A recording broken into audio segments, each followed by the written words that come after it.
وكفى وسلام على عباده الذين اصطفى أما بعد فأعوذ بالله من الشيطان الرجيم بسم الله الرحمن الرحيم من ذا الذي يقرض الله قرضا حسنا وقال النبي صلى الله عليه وسلم اللهم صل على سيدنا ونبينا وشفيعنا وحبيبنا ومولانا محمد صلى الله عليه وعلى آله وأصحابه وبارك وسلم الحمد لله الله تبارك وتعالى দরবারে লাখ কোটি শুকর ও সুজুদ যে রব্বে করিম আপনাকে আমাকে দুনিয়ার সমস্ত ঝামেলা থেকে ফারেক করে জুমার নামাজ আদায় করার উদ্দেশ্যে মালিকের ঘরে আসার মতো বসার মতো তৌফিক দান করছে। সেই মহান সত্তার দরবারে অন্তরের স্তর থেকে কালিমাত শুকরিয়া আদায় করি বলে আলহামদুলিল্লাহ। আমি পবিত্র কালামুল্লাহ শরীফ থেকে একটা আয়াতের কিছু অংশ তেলাওয়াত করছি। এই আয়াতকে সামনে রেখা জাতির ফায়দার উদ্দেশ্যে, নিজের ফায়দার উদ্দেশ্যে কিছু কথা বলতে থাকা, শুনতে থাকা। আল্লাহ তাবারক ওয়া তাআলা যেন প্রত্যেককে এই কথার উপর আমল করার তৌফিক দান করে, বলেন আমিন। আল্লাহ রাসূল সাল্লাল্লাহু আলাইহি ওয়াসাল্লাম যখন মক্কা বিজয় হয়েছে, আল্লাহ রাসূল সাল্লাল্লাহু আলাইহি ওয়াসাল্লামের থেকে এত ধৈর্যের পরীক্ষা আল্লাহ তাআলা নিয়েছেন। আল্লাহ রাসূল সাল্লাল্লাহু আলাইহি ওয়াসাল্লামকে এরকম ধৈর্যশীল বানায়া দুনিয়াতে পাঠাইছেন, প্রত্যেকটি সাহাবীরাও কিন্তু ওইভাবে ধৈর্য ধরছেন। আল্লাহ রাসূল সবচেয়ে বেশি ধৈর্যের পরীক্ষা দিয়েছে। কে দিয়েছে বলেন? আল্লাহ রাসূলের কাছ থেকে আল্লাহ তাআলা যেভাবে ধৈর্যের পরীক্ষা নিয়েছে, অন্যান্য উম্মত, অন্যান্য নবীর উম্মতকেও এরকমভাবে ধৈর্যের পরীক্ষায় নেন নাই। যেরকম নাকি আপনার আমার কলিজার টুকরা জনাবে মুহাম্মদ রাসূলুল্লাহ সাল্লাল্লাহু আলাইহি ওয়াসাল্লাম থেকে ধৈর্যের পরীক্ষা নিয়েছেন। সবেমাত্র মক্কা বিজয় হয়েছে। কি হয়েছে ভাই? মক্কা বিজয় হয়েছে, বদরের যুদ্ধ শেষ হয়েছে, ক্ষমতা মুসলমানদের হাতে আসছে। ক্ষমতা কাদের হাতে? মুসলমানের হাতে আসছে। সবেমাত্র কেবল মক্কার প্রেসিডেন্ট জনাবে মুহাম্মদ রাসূলুল্লাহ সাল্লাল্লাহু আলাইহি ওয়াসাল্লামের হাতে আসছে। তো এই বদরের প্রান্তে যারা শহীদ হয়েছে, যারা শাহাদাত বরণ করছে, যেই সমস্ত সাহাবীরা শাহাদাত বরণ করছে, এদের ফ্যামিলিতে কিছু একটা সংকট দেখা দিয়েছে। কি দেখা দিয়েছে? আমার সদস্যের ভিতরে, আমার ফ্যামিলির ভিতরে 5 জন সদস্য আছে, এর ভিতর কামাই সুদ আছে মনে করেন একজন। এই সে যদি মারা যায় তাহলে এই বাদ বাকি 4 জন মানুষ কিভাবে বাঁচবে বলেন? বাঁচাবে তো আল্লাহ তাআলা। বাঁচাবে কে? আল্লাহ তাআলা। এইভাবে যারা বদরের যুদ্ধে শহীদ হয়ে গেছে, অসহায় মানুষ, যেহেতু রসুল প্রেসিডেন্ট, রসুল কি এখন ক্ষমতা কেবল হাতে আসছে, আর মুসলমানদের উপর একটু অভাব অটানন দেখা দিচ্ছে। কথা বলেন তো আল্লাহ রসুল কি করবেন দিশা না হইয়া, ইহুদির এক পাণ্ডিত্য, সাহিত্য, অনেক জ্ঞান অর্জন করছে, তাওরাত তার মুখস্থ, বড় আলেম। এই ব্যক্তির সাথে রসুলের সাথে আবার সম্পর্ক ভালো ছিল। কি ছিল বলেন? সম্পর্ক ভালো ছিল। ওই ব্যক্তির নাম হলো জায়েদ। ওই ব্যক্তির নাম কি? তো জায়েদের অনেক টাকা পয়সা আছে। তো আল্লাহ রসুল বলল, জায়েদ তুমি আমাকে এই মুহূর্তে কিছু করজে হাসানা দাও। কি দাও? করজে হাসানা বলা হয় যে আপনি এখন অসুবিধায় পাচ্ছেন, আপনার কিছু টাকা লাগবে, ধার লাগবে। এখন তো আমরা করজে হাসানার যে কি ফজিলাত এটা বুঝি না, এখন এর বিপরীত যেটা এটা আমরা বুঝি, এই লাভটা বুঝি। এই লাভ কিরম? এই লাভ হলো সুদ। এই লাভ কি? 1 লাখ টাকায় বছরে কত নেয়? 20 মণ ধার নেয় না? হ্যাঁ, এই লাভ বুঝছি। কি লাভ? এটা দুনিয়ার লাভ বুঝছি, কিন্তু আমরা আখিরাতের লাভ যদি বুঝতাম, কোন মানুষ আর সুদের সাথে জড়িত থাকতো না। সকলে যখন আমি অভাবে পড়ছি আপনার কাছে হাত পাতবো, আপনি আমাকে ধার দেবেন, আপনি আমার অভাবে পড়বেন তো আমার কাছে চাইবেন, আপনি পাইবেন। কথা কান ঠিক কিনা? এইটাকে বলে মানদাল্লাযী ইউরিদুল্লাহু করদান হাসানা। এটা হলো করজে হাসানা। এর যে কি পরিমাণ সওয়াব এইটা শুধু বুঝে আসবে কখন, যখন এই দু চক্ষু বুঝে আসবে দুনিয়ার থেকে আমি চলে যাব, কবরে যাব, তখন মান দাল্লাযী ইউকরিদুল্লাহু করদান হাসানা, এর যে কি ওয়েট আর কি মর্যাদা আর কি সম্মান আল্লাহ তাআলার কাছে ওই দিন বুঝে আসবে। কথা কান ঠিক কি? জান্নাতের গেটে লেখা আছে মান দাল্লাযী ইউকরিদুল্লাহু করদান হাসানা, যেই ব্যক্তি জান্নাতের বিচার উঁচু মাকামে থাকতে চায়, উঁচু স্থানে থাকতে চায়, আল্লাহ রাসূল বলে সে যেন বেশি বেশি করদে হাসানা দান করে। বলা যাবে না সুবহানাল্লাহ? আজকে আমি অসুবিধায় পড়ছি, আপনার কাছে হাত পাচ্ছি, আমি জানি আপনার কাছে টাকা আছে, তারপর আপনি দিতে রাজি না। কথা কান ঠিক কিনা? পক্ষান্তরে একটু পরে আর একটা লোক এসে ফট করে বললো যে কাকা মাইজে কাকা আমার তো 1 লাখ টাকা লাগবে, আমি 1 লাখ টাকা আপনি 10 দিন রাখবো, আপনার 500 টাকা সুদ দেবেন, ফট করে টাকাটা আজকে দিয়ে দেবেন। কথা কান দেবেন? আছে না এরকম মানুষ? আছে না এরকম মুসল্লি? আছে না নাই? আল্লাহু আকবার। মুসলমানের ভিতরে একটু সংকট দেখা দিয়েছে। আল্লাহ রাসূল চিন্তা করতেছে আমি যেহেতু প্রেসিডেন্ট, আমি যেহেতু রাষ্ট্রপ্রধান, এই অসহায় মানুষের ঘরে কিভাবে খানা পৌঁছাবে? এই খানা পৌঁছানোর জন্য বদরের যুদ্ধে যারা শহীদ হয়েছে, যারা শাহাদাত বরণ করছে, তাদের ফ্যামিলিতে একটু সমস্যা হইতেছে, খাবার দাবারে একটু ঝামেলা হইতেছে। আল্লাহ রাসূল এই জায়েদের কাছ থেকে 5000 দিরহাম নিয়েছেন। কয় হাজার বলেন? 5000 দিরহাম ধার নিয়েছেন করদে হাসানা। জায়েদ তুমি আমাকে করদে হাসানা দাও। আর জায়েদ এমন একটা নাস্তিক, এই জানোয়ার কি করছে? রাসূলকে অপমান করার জন্য বারবার সুযোগ তালাশ করতেছে, কিন্তু কোনো সময় সুযোগ পাইতেছে না।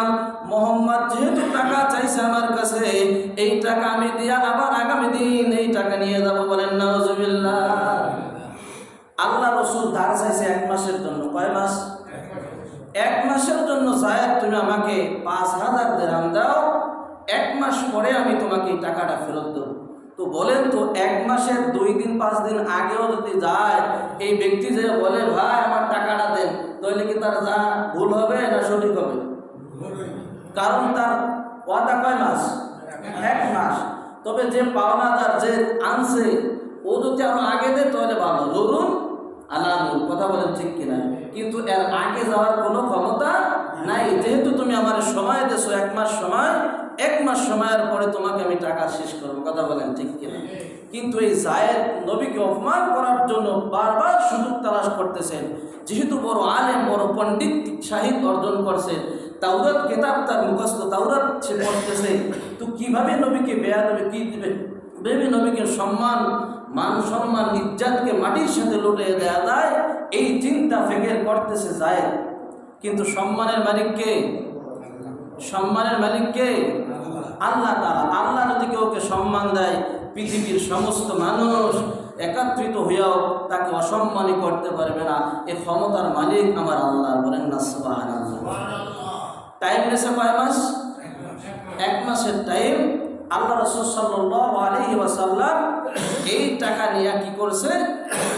সাহাবীদেরকে বলছে, হে আমার সাহাবীরা, যারা যারা হত দরিদ্র আছে, গরিব অসহায় আছে, যারা বদরের প্রান্তে কেবলমাত্র শাহাদাত বরণ করলো, এদের ঘরে যাদের খাবার নাই এদের লিস্ট করো। কি করো? লিস্ট করলো সাহাবীরা। আল্লাহ রাসূল খাবার দাবার কিনা প্রত্যেকটি সাহাবী যারা অসহায়, যারা বদরের প্রান্তে শহীদ হয়েছে, যারা হত দরিদ্র, এবারে অনেক দরিদ্র অসহায় ফ্যামিলি, এদের কাছে প্রত্যেকের কাছে খাবার আল্লাহ রাসূল পাঠিয়ে দিয়েছে। বলেন না সুবহানাল্লাহ। আল্লাহ। আর আমাদের নেতারা কি করে? খাবার দেয়? আল্লাহ। অদস্তর বদরব খাবার সকলের কাছে পৌঁছে গেছে। পরের দিন আল্লাহ রাসূল সাল্লাল্লাহু আলাইহি ওয়াসাল্লাম একটা জানাজার নামাজ কমপ্লিট করে আসতেছে। রাস্তার পথিমধ্যে জায়েদের দেখা হয়ে গেছে। আল্লাহু আকবার। এই জায়েদ নবীকে ডাক দিয়ে বলতেছে, ইয়া বেলাল, হ্যাঁ আল্লাহর পয়গম্বর এদিকে আসেন। ইয়া বেলাল, আসেন আমার কাছে আসেন। আমি যে আগামীকাল 5000 টাকা 5 দিরহাম আপনাকে ধার দিয়েছি, ওই টাকাটা আমাকে দিয়ে দেন। বলেন তো টাইম নিয়েছিল কয়দিন? কালকে দিয়ে আজকে আমার সাথে টাকা চাইতে পাইবেন টাকা? আমি তো টাকা কাজে খাটাই দিয়েছি। কথা বলেন ঠিক কি? তা তো আমি মানুষই দিয়ে দিয়েছি, পাওনাদার যারা তাদেরকে আমি দিয়ে দিয়েছি। আপনি তো 1 মাস পরে আমার কাছে আসবেন, বা 1 দিন 2 দিন আগে থাকতে আসলেন, কিন্তু আজকে দিয়ে যদি আপনি কাজ আমার টাকা চান, হুজুর টাকাটা দেন, আমি বাবা দিতে পারবো? কই পাইব? জায়েদের একটা মাকসাদ ছিল, রসুলকে অপমান করবে, রসুলকে অপদস্থ করবে দুনিয়ায়। আল্লাহু আকবার। এবার জায়েদ আল্লাহ রসুল সাল্লাল্লাহু আলাইহি ওয়াসাল্লামের কলার ধরে টান মারছে। আল্লাহ রসুল দাঁড়ানো থেকে বসে পড়ছে। আল্লাহ রসুল সাল্লাল্লাহু আলাইহি ওয়াসাল্লামের গর্দান মোবারক লাল হয়ে গেছে। বলেন তো, ওমর এবং আবু বকর আরো অনেক সাহাবীরা সাথে ছিল, ওমরকে এটা সহ্য করতে পারে? বলেন? ওমর তো সেই গরম মেজাজের মানুষ, ওমর তো নরম না। প্রত্যেকটি সাহাবীর, একজন সাহাবী নরম, একজন সাহাবী গরম। আবু বকর নরম, ওমর গরম। কথা বলেন? এইরকম ভাবে প্রত্যেকটি সাহাবীকে আল্লাহ তাআলা এক এক মেজাজ যে আল্লাহ তাআলা তাদেরকে বানাইছে। ওমর তো সহ্য করতে পারে না।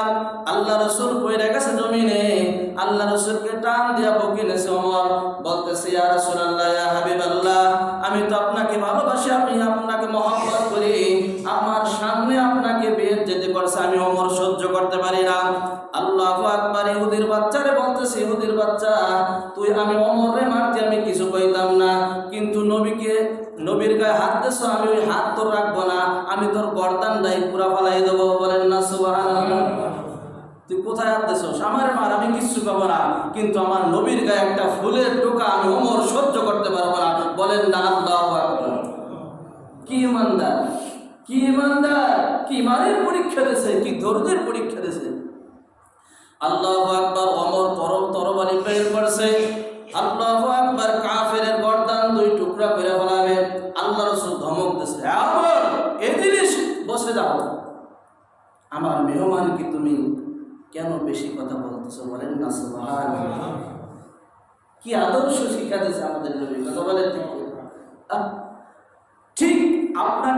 আমাকে আপনারা মহব্বত করেন, এই ঘটনা যদি আমার সাথে ঘটতো, আর বাজারে দিয়ে কেউ ধরতো যে হুজুর কাল আপনি টাকা দিয়েছি 5,000 টাকা দেওয়ার কথা, 1 মাস সময় নিয়েছেন, আমার টাকা এখন দরকার, এখন দেবেন, আমার সাথে যদি বেয়াদবি করতো, আমাকে তারা মহব্বত করেন, তার প্রতিবাদ করতেন কি করতেন?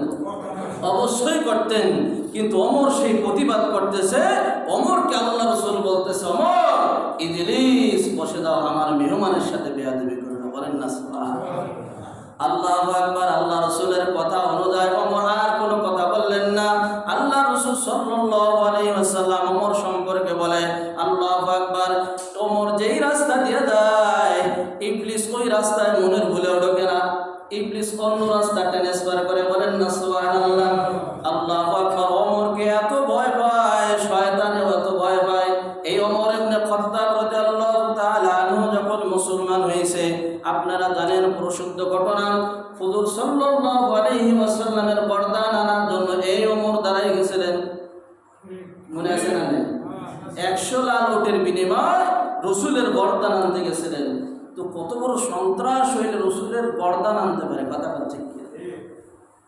এই ওমর যখন মুসলমান হয়ে গেছে, আল্লাহ রসুলকে বলতেছে, ইয়া রাসূলুল্লাহ, ইয়া হাবিবাল্লাহ, আমরা কোথায় নামাজ আদায় করব? আল্লাহ রসুল বলতেছে, যেহেতু প্রথম কেবল আমরা মুসলমান হয়েছি, আমাদের সেই শক্তি হয় নাই, সেই শক্তি এখন আমরা অর্জন করতে পারি নাই। ওমর, পড়ার দরকার তো মক্কায়। কোথায়? পড়ার দরকার মক্কায়, কিন্তু আমরা এখন আপাতত যেহেতু ঈমান মজবুত হয় নাই, আমরা যে যেখানে আছে ওইখানেই আমরা নামাজ আদায় করে নিই।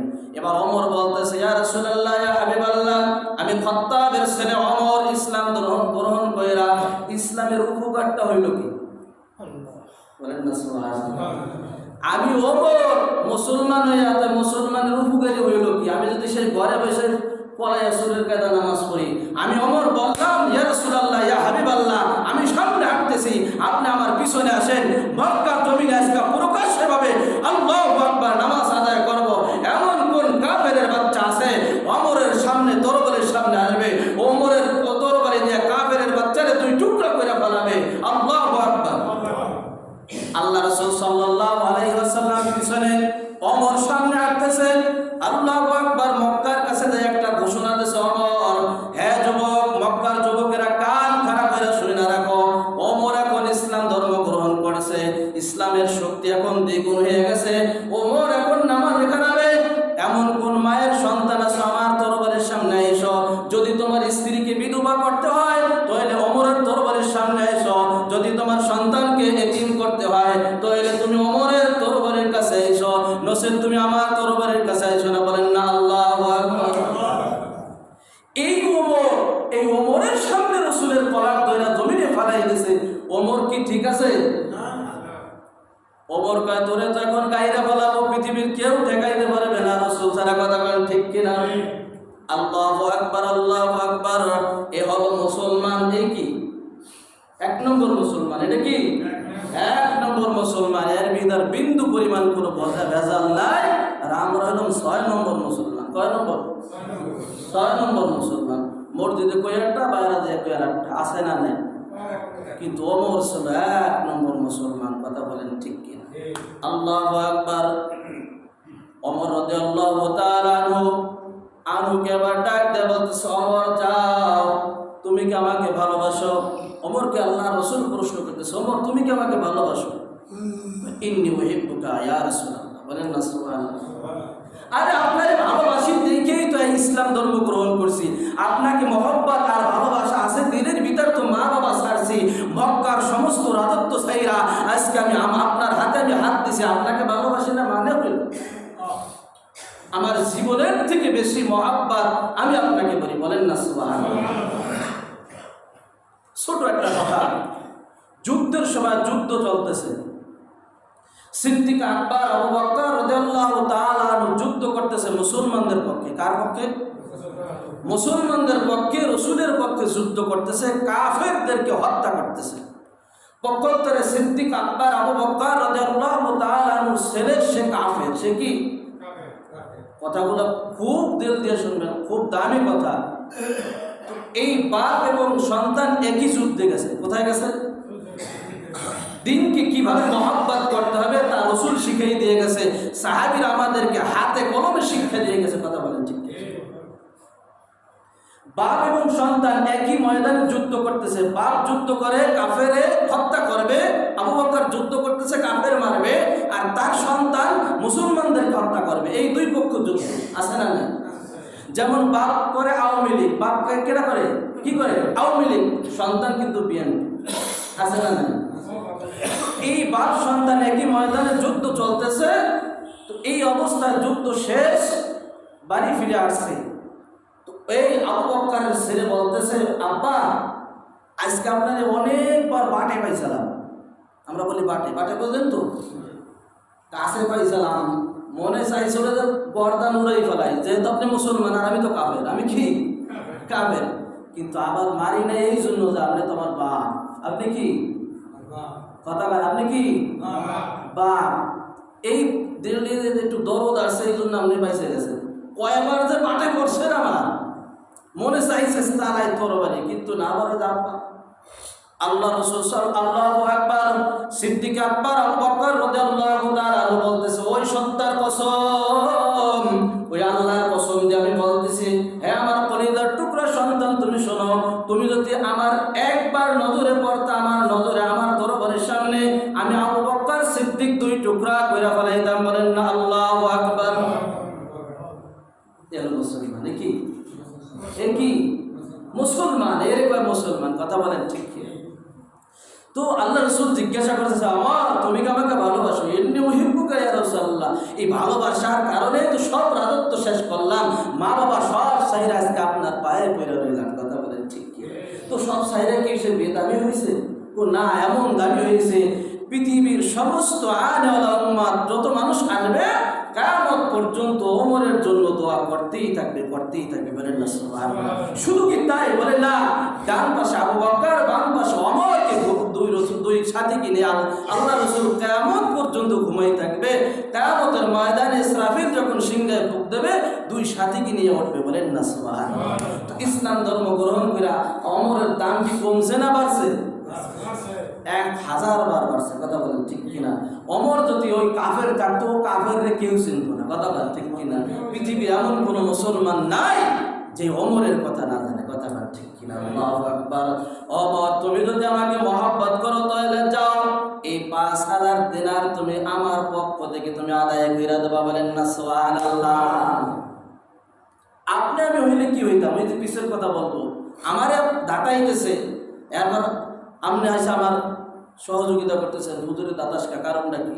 আমি যদি আবার আপনি দাদাই আমি আপনি চুপ থাই, তা আপনি তো ওই সময় করবেন না তোর উপকার করতে এলাম, তোমার তো গল্লা ফালাই দিত, কথা কয় ঠিক কিনা, আর তোমার উপকার করতেছে আর তুমি আমার দাদাও, যাও তুমি সইটা দেবো। আবার আমি যদি আবার বলি যে আপনি যখন আমার ভালোবাসেন তো আমার ওই 5,000 টাকা আপনি দিয়ে দেন, দেবেন? হ্যাঁ, আল্লাহু আকবার। ওমর রাদিয়াল্লাহু তাআলা আনহু এবার ইহুদের নিয়ে যাইতেছে, সময় খুবই কম, সংক্ষেপে বলতেছি যে এবার 5,000 দিনার, এই দিনারগুলো ওমর পরিশোধ করবে আল্লাহ রাসূলের সেই কর্জে হাসানান। আল্লাহু আকবার বলতেছে, ইহুদি বলতেছে মুসলমানদেরকে অপমান করার কোনো সুযোগ পাই না, একটা অপমান করার সুযোগ হাতে আসছে, এবার মুসলমানদেরকে আমি অপমান করব। ওমর তুমি যদি আমার টাকা দাও আমি দিরহাম নেব না, দিরহাম নেব না, এই দিরহামের পরিবর্তে আমি যত মন খেজুর পাবো তত মন খেজুর আমাকে দিতে হবে। এর মানে হলো একটা ঠেড়ামি। এর মানে কি? এমন মানুষ সমাজ আছে না নাই? কোনো আপোষে মীমাংসা চায় না, আছে না নাই? ফসল কেবল ফসল কাইটা সুন্দরভাবে কেবল গুদামজাত করছে, এখন পর্যন্ত সেল দেয় নাই। মক্কার জমিনে খেজুরের বড় দাম, কথা বলেন ঠিক কিনা? খেজুর পেকে গেছে, গুদামজাত করা হয়ে গেছে, এখন পর্যন্ত মাল সেল দেওয়া হয় নাই।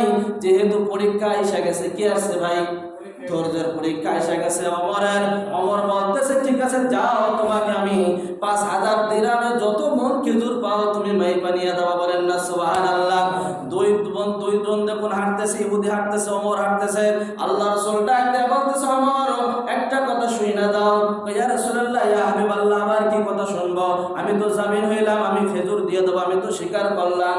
কয় তুমি খেজুর তো দেবাই দেবা, ওই টাকায় যেই পরিমাণ খেজুর হয় পরিমাণ দেবা, আর 1 মন খেজুর তুমি বেশি দেবা।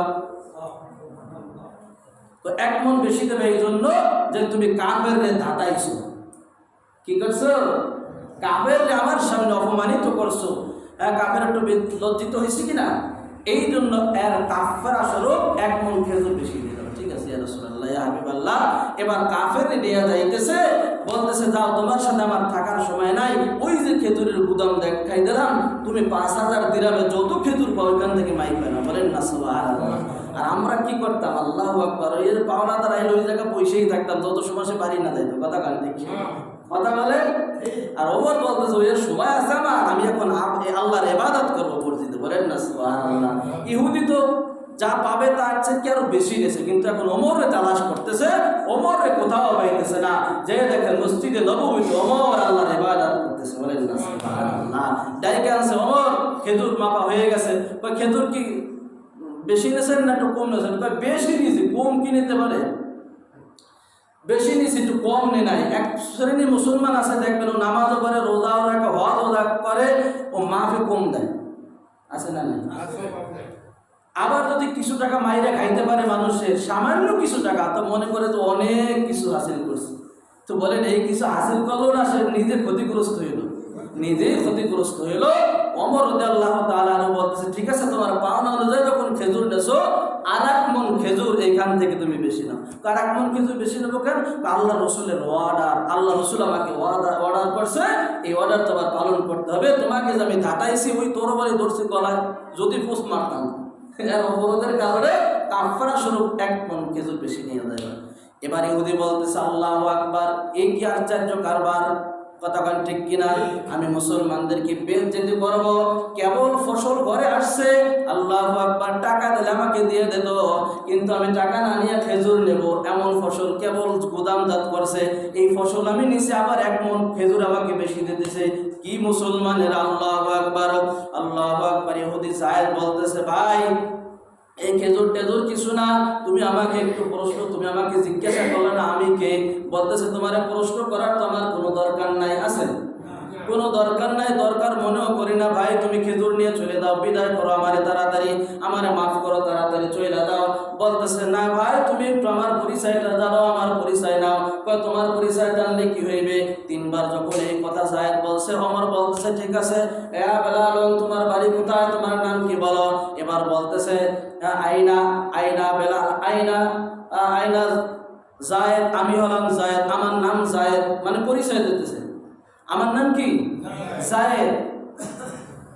আনা আলিমুন কাবীরুন, আমি বড় একজন আলেম। এবার ওমর বলতেছে কোন আলেম? মক্কায় যত আলেম আছে সব আলেম তো আমি চিনি, কথা কার ঠিক কিনা? তুমি আবার বড় আলেম কোথা থেকে এটা? আমি হলাম ইহুদির বড় আলেম। ও তোমার কথা তো রসুল মাঝে মাঝে বলতো, তুমি কি সেই তাওরাত মুখস্থ আছে? হ্যাঁ আমি সেই জায়েদ। তো তুমি যদি জায়েদ হও, তাওরাত কিতাব তোমার মুখস্থ থাকে, তাওরাতের ভিতর তো নবীর প্রশংসা আছে না নাই? জোরে বলেন আছে না নাই? পৃথিবীতে যত কিতাব আগে আসছে, পরের কথা বাদ দেন, পরে তো কালামুল্লাহ আসছে, কথা বলেন ঠিক কিনা? পূর্বের কিতাব সব রহিত হয়ে গেছে। তো প্রত্যেকটি কিতাব, আসমানি কিতাবের ভিতর মুহাম্মাদের প্রশংসা আছে, বলেন না সুবহানাল্লাহ। তুমি যদি তাওরাতের হাফেজ হও, তো মুহাম্মাদের প্রশংসা, আব্দুল্লাহ ইবনে মুহাম্মদ তার প্রশংসা তো তাওরাতের ভিতর আছে, তা তুমি কেন হুজুরের সাথে বেয়াদবি করলা? এই জন্য আমি বেয়াদবি করলাম যে হুজুর কতটুকু ধৈর্যশীল, কতটুকু ধৈর্য ধরতে পারে, এইটা তাওরাতের ভিতরে লেখা আছে। শেষ নবী যে হবে, তার প্রচুর পরিমাণ ধৈর্যের পাহাড় আল্লাহ তাআলা দান করে, বলেন না সুবহানাল্লাহ।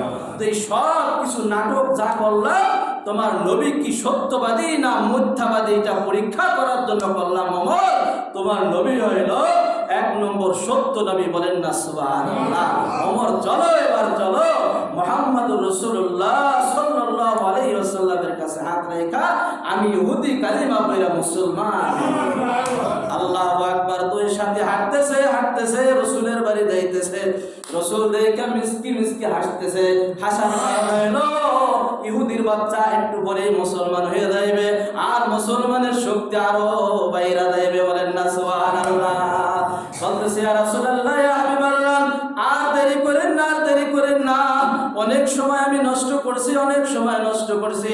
ইয়া রাসূলুল্লাহ, ইয়া হাবিবাল্লাহ, ওই যে আপনাকে আমি করজে হাসানা দিয়েছিলাম, যেহেতু আল্লাহ তাআলা বলেছেন আনজাল্লাযী ইউরিদুল্লাহু করদান হাসানা, ওই যে 5000 দিনার আমার কাছ থেকে নিয়েছিলেন, আমি যে করজে হাসানা দিয়েছিলাম, এইটা ছিল আপনাকে পরীক্ষা করার জন্য আমি দিয়েছিলাম। এই সব নাটক ফটক যা কিছু করছি আপনাকে পরীক্ষা করার জন্য করছি। ইয়া রাসূলুল্লাহ, ইয়া হাবিবাল্লাহ, আপনি সত্য নবী, আপনি আমাকে কালিমা পড়াই মুসলমান বানাই দেন। আল্লাহ রাসূল বলতেছে তুমি মুসলমান হবা। ইয়া রাসূলুল্লাহ, ইয়া হাবিবাল্লাহ, আরো দেরি করব? আপনি আরো দেরি করতে পারেন? আর দেরি করার সময় নাই, তো যাও পবিত্র হয়ে আসো। আল্লাহ রাসূল সাল্লাল্লাহু আলাইহি সাল্লাম যখন পবিত্র হওয়ার কথা বললে, পরে আসার পরে ইহুদি যখন মুসলমান হয়ে গেল, ওমরকে বলল, ওমর চিন্তা করো, কেন মুসলমান হইল? চিন্তা করেন কিসের কারণে? কিসের কারণে? ধৈর্যের কারণে মুসলমান হইল। ওমর, তোমার মাথায় তো রাগ করছিল, তুমি যদি কল্লা পালাই দিতা, ও বেঈমান হইয়া দুনিয়ার থেকে চলে যেত, কথা বলেন ঠিক কিনা? আজকে একটু ধৈর্য ধারণ করছো, আজকে ইহুদির বাচ্চা আজকে মুসলমান হয়ে গেল, ঈমান নিয়ে কবরে গেল, বলেন না সুবহানাল্লাহ। এই কথার দ্বারা আমি বুঝাইতে চাইলাম, দোস্ত আর বুজুর্গ, দুনিয়াটা পরীক্ষার জায়গা। দুনিয়াটা কি ভাই? দুনিয়াটা পরীক্ষার জায়গা। মাঝে মাঝে আল্লাহ তাআলা বিপদ দেবেন। নবীদেরকে পরীক্ষা করছেন, আর আমাকে অধমকে পরীক্ষা করবে না, তা তো হতে পারে না, কথা বলেন ঠিক কিনা? এই জন্য জান মাল সব কিছু আল্লাহর, এই সব কিছু দিয়ে আল্লাহ তাআলা পরীক্ষা করবে। আল্লাহ তাআলা যেন পরীক্ষা আমরা সকলে পাশ করতে পারি, তৌফিক দান করুন, আমিন। ওয়া আখিরু